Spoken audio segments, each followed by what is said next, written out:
ঈদের বাকি ৪ দিন সকাল থেকে গরু বেচা শুরু হওয়ার কথা থাকলেও বেলা ১১টা পর্যন্ত গাবতলী হাটে বৃষ্টির কারণে কোনো ক্রেতাকে দেখা যায়নি।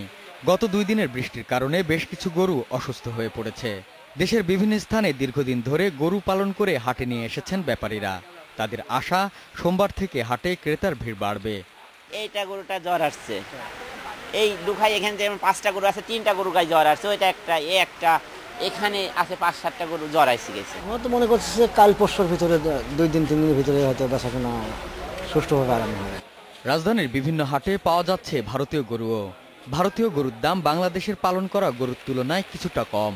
ব্যাপারীদের দাবি দেশি গরুর চেয়ে ভারতীয় গরুর মাংস কম হয়, কিন্তু দাম কম হওয়ায় ক্রেতারা ভারতীয় গরুর দিকে ঝোঁকে। আমাদের সবার সরকারের কাছে আকুল আবেদন থাকবে, দেশের ইন্ডিয়ান গরু না আসা উচিত। আমাদের দেশের গরু অনেক আছে, গরু আছে, পর্যাপ্ত পরিমাণ গরু আছে। আমাদের দেশাল গরু গাবতলী হাটে পর্যাপ্ত পরিমাণ আছে। প্রাণী সম্পদ অধিদপ্তর জানিয়েছে, ঈদুল আজহাকে সামনে রেখে খামারি পর্যায়ে বাংলাদেশে কোরবানির উপযোগী ৪০ লাখ গরু ও ৬৯ লাখ ছাগল প্রস্তুত আছে। কোরবানির জন্য গরু ও ছাগলের কোনো সংকট হবে না।